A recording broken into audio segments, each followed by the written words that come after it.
G'day, True here, and welcome to another African violet video. Here you can see the beginning of an African violet seed pod, which has just appeared on one of the new additions to my plant collection. This can be a wonderful surprise, but can also be a nightmare and a huge warning sign that all is not what it seems. To know why this is, we first have to understand the way an African violet flower is pollinated. In their natural wild habitat, African violet flowers are pollinated by insects. And as we are growing our African violets typically indoors at home, there aren't the insects to pollinate the flowers.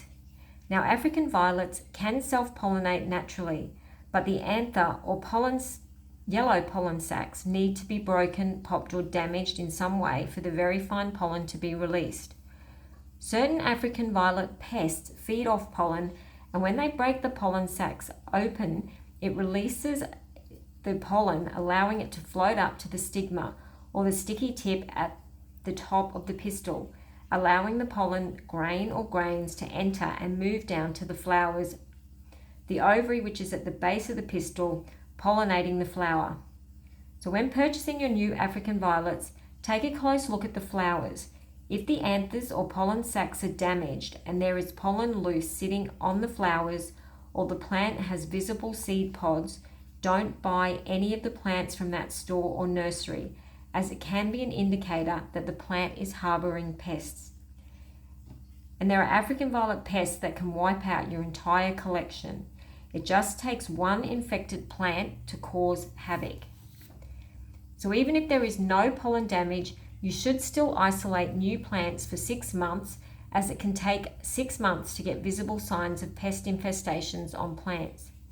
Now, I've kept this plant isolated, and I will now start the new 6-month isolation time frame to ensure it isn't a pest infestation that has caused this seed pod.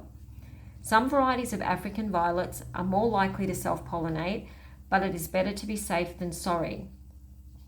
Seed pods take anywhere from 3 to 6 months before they are ready to pick off the plant, and you'll know when they are ready to be harvested because they become hard and turn a brownish colour.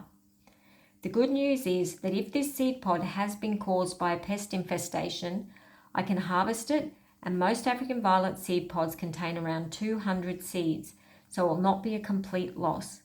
I hope this video helps.